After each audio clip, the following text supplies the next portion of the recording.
Primeiramente, boa noite a todos. Deus abençoe todo mundo. Espero que todo mundo esteja bem. Nós vamos para mais um estudo hoje. E hoje nós vamos começar o capítulo 3. Né? Então, o capítulo 3 vai trazer sobre há muitas moradas na casa de meu pai. É um capítulo que às vezes gera algumas polêmicas, porque para a gente falar sobre, pelo menos da forma que o Espiritismo vê essa frase, né?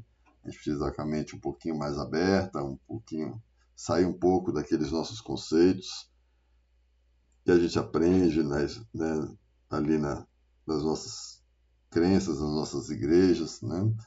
Para poder tentar entender um pouco melhor esse Deus maravilhoso, né? Criador de todas as coisas. E a gente vai começar, então, neste tema. E o item 1 vai falar sobre os diferentes estados da alma na erraticidade, ou seja, depois que desencarna, né? Então, vamos fazer a nossa oração inicial, que nós possamos estar sempre atentos a nós mesmos, naquilo que pensamos, naquilo que buscamos, naquilo que queremos, naquilo que fazemos. Então, nesse sentido, vamos fechar os nossos olhos, desconectar a Deus, ao nosso anjo guardião, a Jesus, e pedir que nessa noite sejamos bem intuídos, que possamos absorver tudo que foi discutido aqui com carinho, com respeito,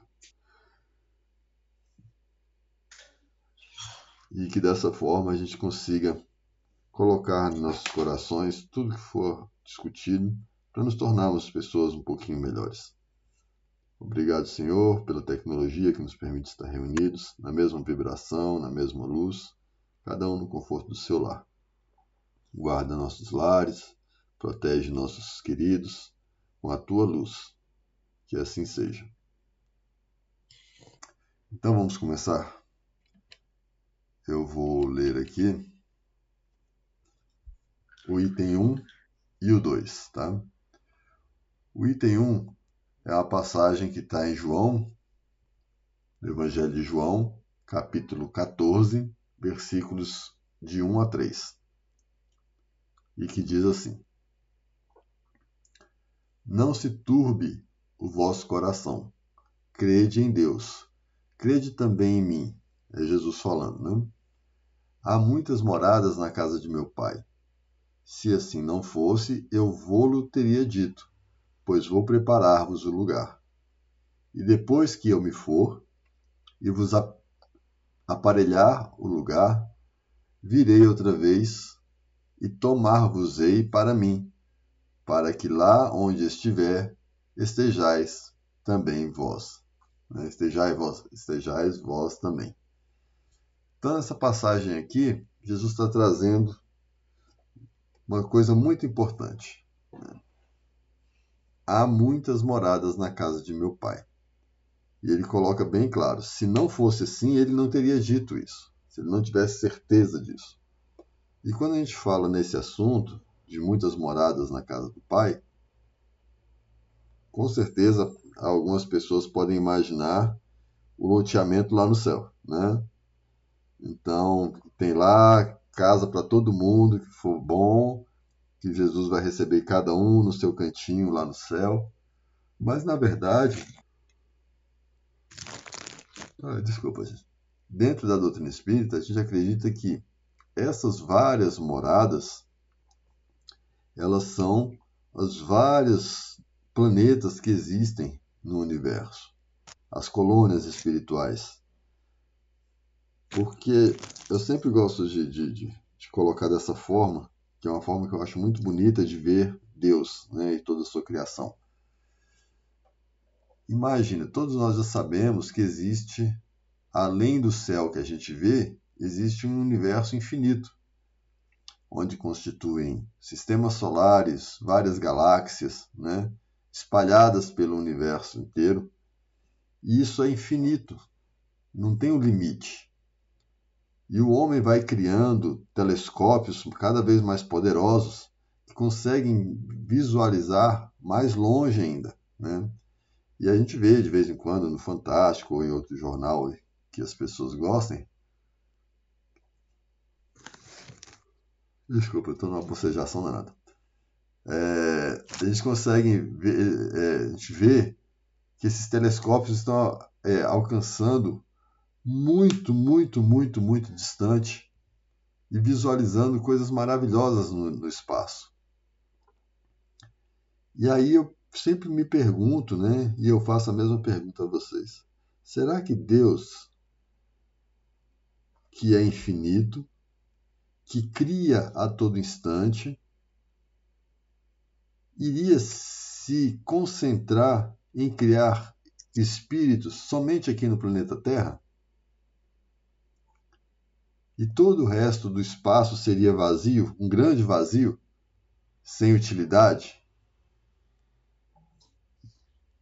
A lógica me diz que não, né? Por tudo que a gente estuda e olhando assim, logicamente, não teria sentido Deus criar um planeta pequenininho, como é o planeta Terra, colocar todos os espíritos ali e criar um universo tão vasto, tão grande, um universo que é infinito e tudo vazio, sem utilidade. Até porque, para nós, a gente só consegue enxergar no máximo as estrelas, né? Então, tudo que os cientistas mostram através dos grandes telescópios e a gente não consegue ver, não teria utilidade nenhuma. Seria algo inútil, né? Então, quando a gente fala sobre várias moradas na casa de meu pai, a gente pensa dessa forma, que o universo é assim. O item 2 vai trazer mais ou menos isso. A casa do pai é o universo. As diferentes moradas são os mundos que circulam no espaço infinito, oferecendo aos espíritos desencarnados estações apropriadas ao seu adiantamento. Independentemente da diversidade dos mundos, essas palavras podem também ser interpretadas pelo estado feliz dos espíritos na erraticidade. Conforme for ele mais ou menos puro e liberto das atrações materiais, o meio em que estiver, os aspectos das coisas, as sensações que experimentar, as percepções que possuir, tudo isso varia ao infinito.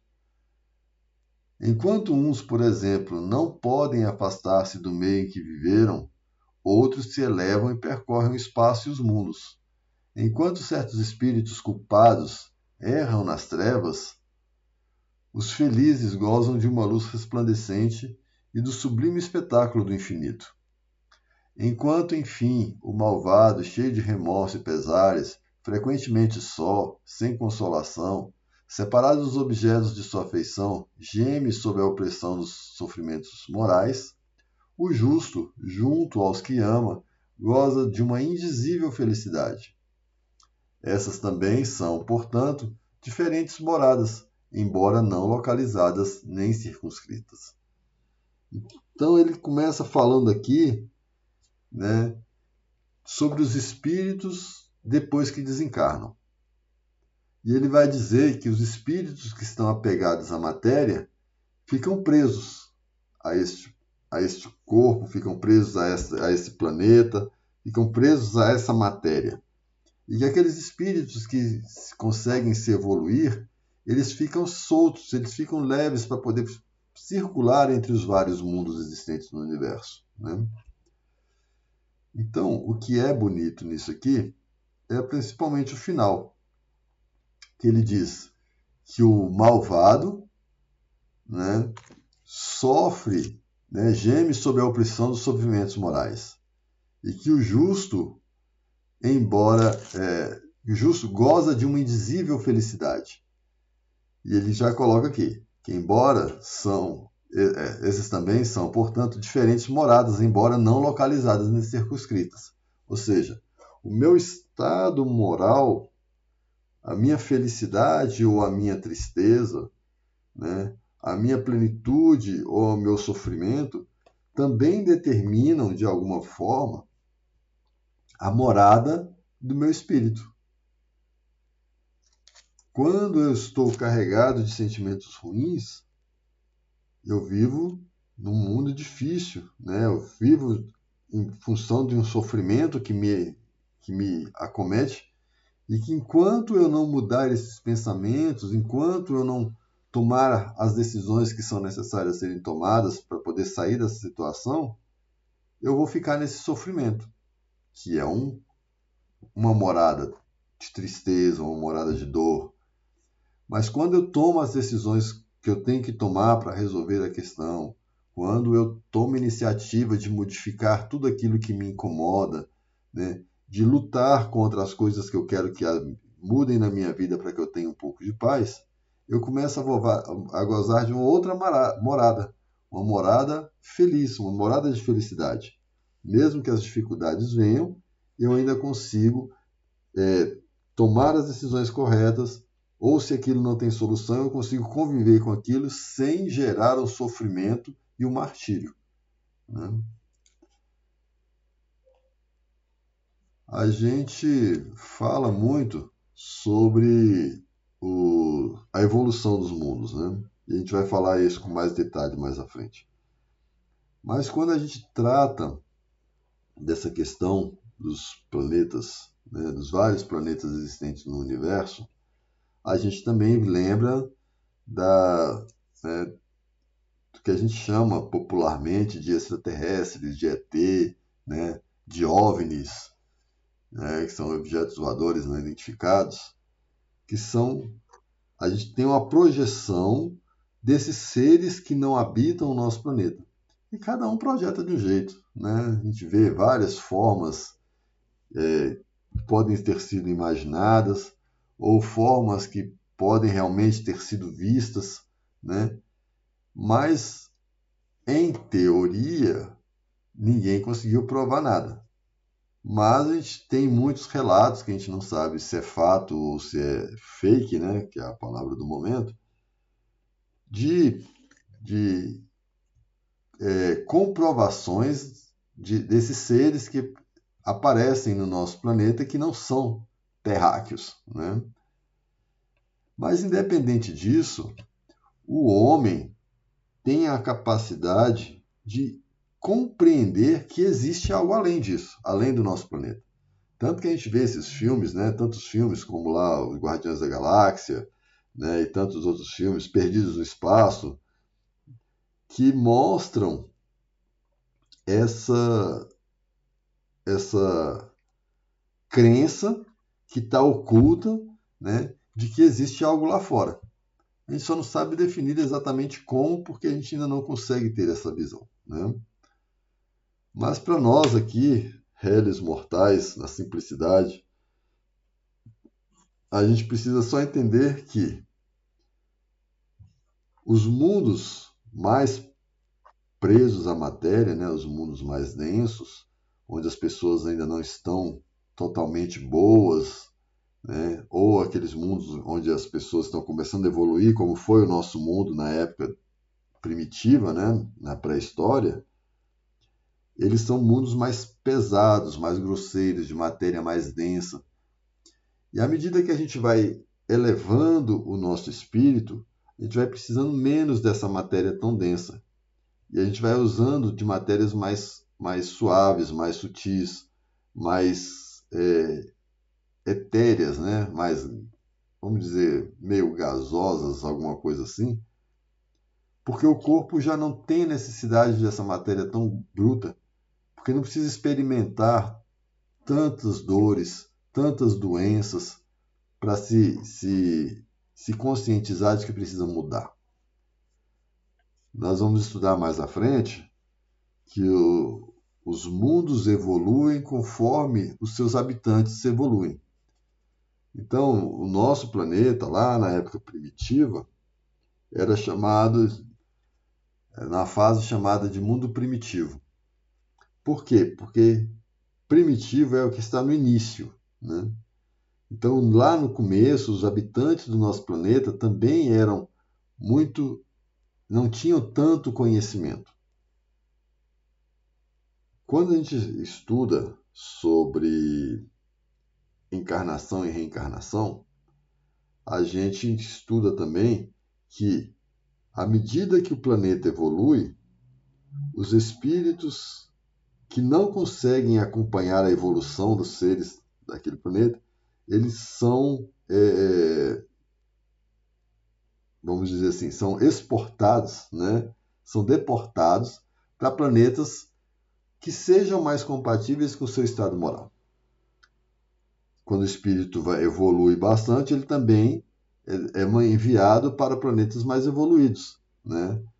Para não precisar sofrer tanto com a matéria tão rude que nós temos, né? Então, no nosso planeta, quando começou, que os primeiros seres racionais, né, começaram a ocupar, vieram os primeiros espíritos de planetas muito mais evoluídos que o nosso hoje. Mas eles precisavam vir para um corpo mais grosseiro para que fosse mais compatível com o seu estado de evolução. E a gente crê muito que uma dessas comprovações de que isso pode acontecer são as pirâmides do Egito, né? Porque até hoje a ciência estuda e tenta compreender como é que aquilo foi construído. Numa época que não tinha trator, numa época que não tinha guindaste, né? E aquelas pedras são muito pesadas. Então, como é que conseguiram fazer aquela coisa tão perfeita numa época em que nada de tecnologia existia? Aí a gente volta de novo aos conceitos do Espiritismo, que nos lembra que esses espíritos mais evoluídos voltam aos mundos mais atrasados para iniciar um processo de evolução. Então, o que aconteceu no nosso planeta foi isso. Naquela época, lá no início do nosso planeta, quando os homens já tinham condições de receber, né, de começar um processo de evolução, aí vieram esses primeiros espíritos, que, segundo a nossa literatura, vieram de um planeta chamado Capela, que fica numa constelação muito distante daqui, chamada de Cocheiro.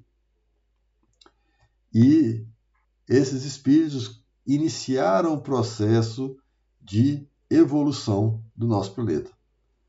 Hoje a gente consegue ver construções muito sofisticadas e muito mais sofisticadas que uma pirâmide, claro. Mas a gente olha para as pirâmides e vê o conceito, a sofisticação da época em que foram construídas, né? Hoje nós temos todos os recursos para fazer isso, porque ao longo dos anos esses conhecimentos nos foram sendo permitidos conhecer por Deus. Então a gente sempre tem que lembrar que tudo que existe e tudo que ainda vai aparecer como evolução tecnológica, como avanço da ciência e qualquer coisa parecida, já existe.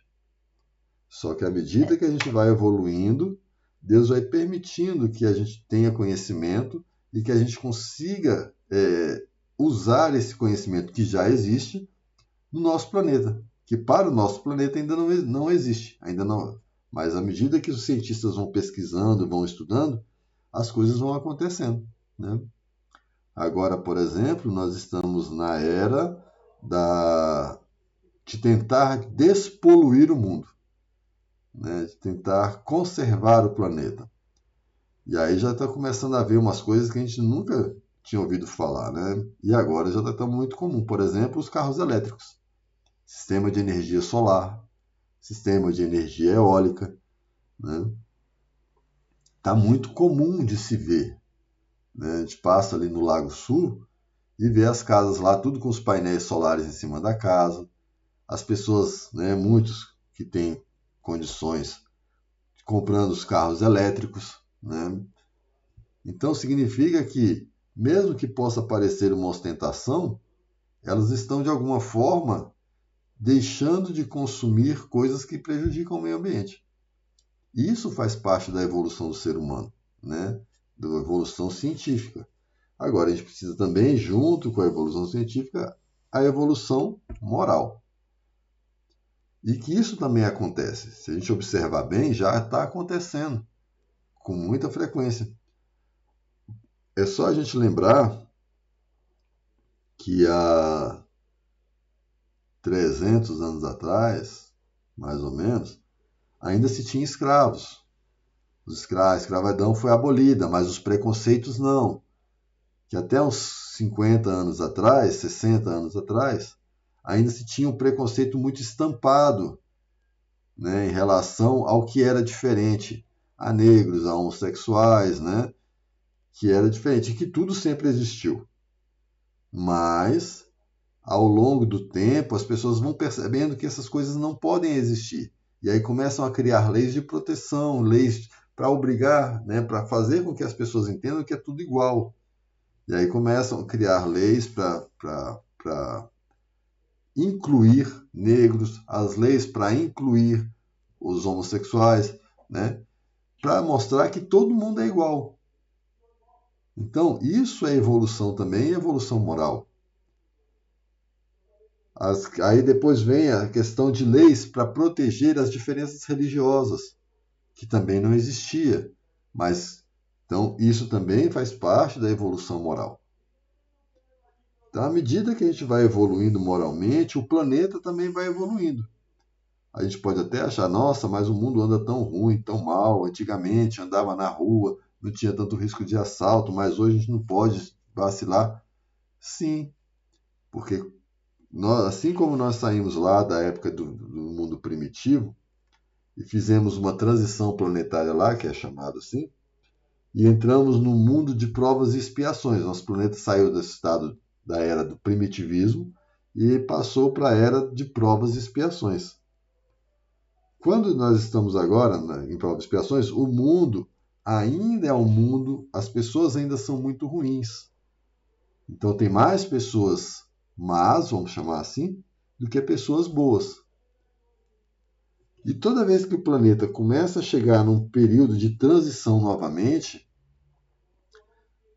alguns espíritos têm a possibilidade da reencarnação, mas provavelmente a última, porque é a última oportunidade dele se melhorar. E se ele não se melhorar e não conseguir acompanhar a evolução do planeta, vai acontecer o mesmo que aconteceu lá com Capela.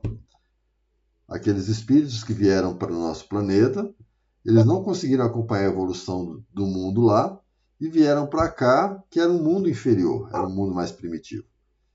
E agora nós estamos de novo na transição planetária, onde nós estamos saindo do planeta do mundo da era de provas e expiações e indo para a era de regeneração.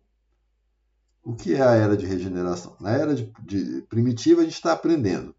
Na era de provas e expiações, nós estamos aprendendo que tudo que a gente faz tem consequência. E que tudo que a gente aprende precisa ser confirmado. Então, expiação é eu quitar dívidas do passado, ou dessa mesma vida, né? E provas é o quê? É eu testar tudo aquilo que eu aprendi, para saber se eu realmente aprendi aquele conceito novo. O mundo de regeneração, ele vai ter uma igualdade entre pessoas boas e pessoas ruins, né? Essa igualdade vai permitir com que, tendo mais pessoas boas, as pessoas ruins se inspirem melhor nessas pessoas boas e tenha mais processos de reforma íntima, vamos chamar assim, né? Então, a tendência é que quanto mais pessoas boas tiver, as pessoas que não são tão boas vão começando a ficar constrangidas com aquela situação e também vão se modificando. Aquelas que querem, claro. E quem não quer, né, é expurgado, né, ou seja, é deportado para planetas que sejam compatíveis com aquilo que ela quer fazer.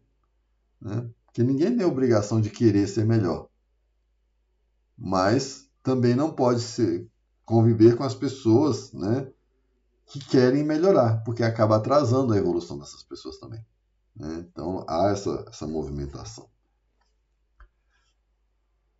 Então a gente sempre tem que estar atento a isso. À medida que a gente evolui, o espírito fica mais liberto.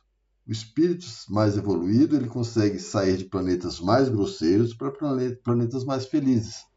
Que seria, né, o que a gente tem como conceito popular aí, ou algo parecido, né, com o céu.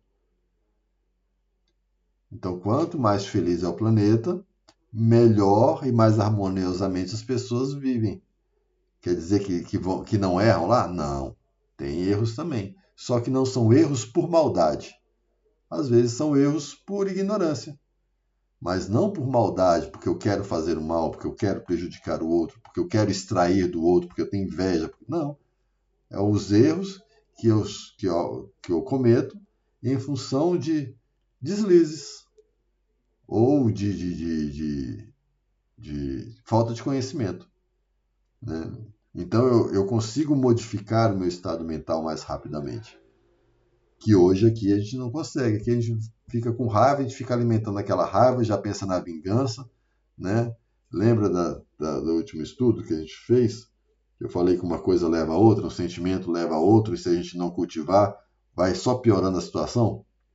Dei um exemplo lá de ver uma notícia com uma pessoa que faz uma maldade muito grande, e aí você já quer condenar a pessoa, e você já quer ficar alimentando aquela raiva, daí a pouco você já quer que ela esteja presa, daí a pouco você quer que ela esteja morta, daí a pouco você mesmo quer matar, né?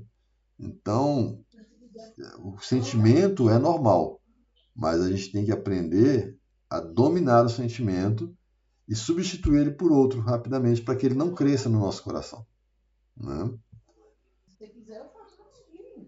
Bom, gente, vocês têm alguma pergunta para fazer em relação a isso? Alguma dúvida? Tiago, Oi. eu tenho uma pergunta, eu não sei nem se. É porque é uma dúvida que eu tenho, que eu já li alguma coisa, mas eu acho que eu não entendi direito. Hum. Essas colônias espirituais que existem, elas ficam situadas em planeta ou é no espaço? Como é que é? As colônias espirituais, elas estão um pouco acima, né? Se a gente for pensar em termos de localização geográfica, elas estão um pouco acima ali da estratosfera. Não é que elas sejam visíveis, porque nós, né, estamos em estado de espírito. Então ninguém vai sair subindo com foguete e vai ver as colônias espirituais lá em cima, né? Isso aí, então não são planetas, são estados onde os espíritos se reúnem por afinidade, por atração. Então, tem várias colônias espirituais, inclusive o que a gente chama de umbral, também é um tipo de colônia espiritual, né? Nosso lar é um tipo de umbral, mas são umbrais, são locais onde tem mais espíritos bons ou mais espíritos perdidos ainda. Existe uma que o pessoal chama de Vale dos Suicidas, tem uma outra que eles chamam de Vale dos Artistas, né? Conforme a atração dos espíritos pelo magnetismo, pela intenção. Então não é um espaço físico, não é um planeta. São regiões mesmo que estão aqui na crosta, né? E de lá os espíritos se reúnem por afinidade. E aí aquelas colônias onde os espíritos mais bons se reúnem, eles, claro, têm lá as pessoas que vão buscar, vão resgatar alguns espíritos que estão nesses umbrais. Porque aquele espírito já cansou de sofrer ali, ou porque tem alguém que está intercedendo por aquele espírito, né? E aí eles encontram uma oportunidade de resgatar aquele espírito.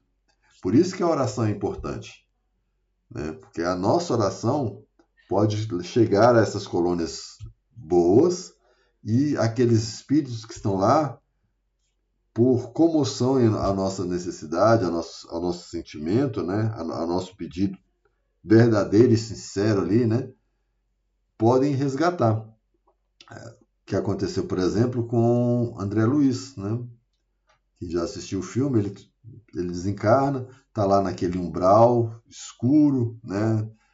E aí ele sofre, sofre, sofre ali, mas quem estava acompanhando ele, assim, né, monitorando, foi a mãe dele, que já estava num mundo mais elevado, né, numa colônia mais elevada moralmente. E aí, quando ele chega no estado que ele está no ponto, a mãe dele consegue pedir ajuda ao nosso lar e nosso lar vai lá e resgata ele. Pode ver que no começo, para quem lembra do filme, no começo ele fica meio arredio, né? Ele começa a falar meio grosseiramente, ele quer enfrentar lá o pessoal que cuida dele lá, ele quer fazer coisas que ele não podia ainda, que não estava preparado. Mas aí, à medida que ele foi evoluindo ali, foi aprendendo como as coisas funcionavam, ele foi se tornando um espírito de luz ali, no processo de ajudar as pessoas mais necessitadas. E hoje é um espírito de referência, né? Espírito de referência no sentido de trazer conhecimentos científicos baseados na doutrina espírita. Né? Entendeu? Eu entendi. Eu sei que essas colônias realmente é onde ficam os espíritos de acordo com o seu estado de evolução. Mas só que Certo. assim, você falou na crosta, mas isso na crosta é dentro do planeta Terra ou é no espaço? A gente aprende que eles ficam no espaço, acima das regiões. Aqui no Brasil mesmo tem, além do nosso lar, tem várias outras, né?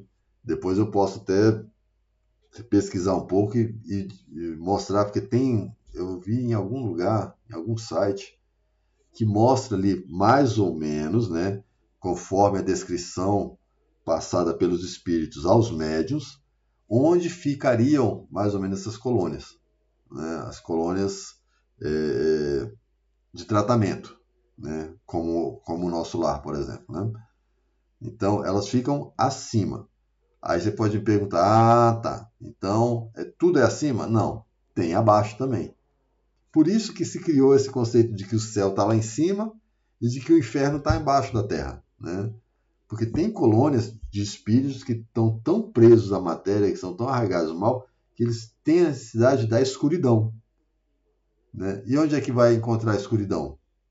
Debaixo da terra, né? Que está totalmente isolado do sol. Né? Então, pode ter esses dois conceitos, né? Que precisam ser tratados, mas a preocupação que a gente tem que ter é o que se faz lá. Onde eles estão, mais ou menos, nem tem tanta importância, mas como você está perguntando, eles ficam realmente acima. Essas colônias, como o nosso lar, ficam acima. Né? Você pode olhar lá no filme que mostra, tem algumas imagens assim, que mostra o pessoal chegando no nosso lar, e lá você vê o planeta Terra, lá longe. Né? Você vê toda ali. Lá longe não, você vê ali o planeta Terra um pouco abaixo, né? Você vê ali, dá para ver a esfera do planeta, né? Então mostra que está mais ou menos próximo, né? Ajudou ou piorou? Não, ajudou. Só que quando eu assisti aquelas partes do filme, na verdade eu assisti lá que você passou pra gente, eu não Uhum. observei que dava para ver a esfera terrestre. Ah, tá. Não, eu acho que vou levar o filme de novo, né? Ou pelo menos alguns trechos para mostrar. Eu vou colocar no grupo, acho que vou pegar o filme e eu vou tentar tirar as fotos para mostrar lá como é que o filme projetou a vista a partir da colônia. E aí vai dar uma ideia mais ou menos. Beleza. Certo? É, Então vamos fazer nossa prece final. Vamos agradecer a Deus por mais essa oportunidade, desse estudo, dessa discussão saudável. Pedir que nos ajude a compreender a grandeza de Deus, a universalidade da sua criação. E que a gente não deve ser tão egoístas a ponto de achar que tudo gira em torno do nosso planetinha, mas que nós mesmos, como espíritos livres de escolha, sempre que fazemos as melhores escolhas, que acertamos, que equilibramos nosso pensamento, ou seja, sempre que nos mantemos felizes por mais tempo, por consequência, a gente vai sendo espíritos mais bons e por isso a gente vai tendo a liberdade de passar para planetas mais evoluídos, né? Então, que o Senhor possa nos iluminar para que sempre objetivemos isso, sempre evoluir sempre. E para a gente evoluir, a gente precisa conhecer, a gente precisa exercitar os ensinamentos de Jesus. Que ele, como ele mesmo falou, é o caminho, a verdade e a vida. E para chegar ao Pai, precisa do que ele deixou de ensino para nós. Proteja, Senhor, nossos lares, guarda, Senhor, nossa noite de sono, nos trazendo boas inspirações para as questões que precisamos resolver, para as tomadas de decisão que precisamos ter. Obrigado por tudo, Senhor Jesus, que assim seja. Que assim seja, graças a Deus. Que assim seja. Gente, muito obrigado mais uma vez. Uma ótima noite para todos. Tenham um bom descanso e até sábado, para quem eu vou ver. Também. Boa noite. Obrigada, Santiago. Boa noite. Tchau, obrigada. Boa noite. Boa noite. Tchau, tchau.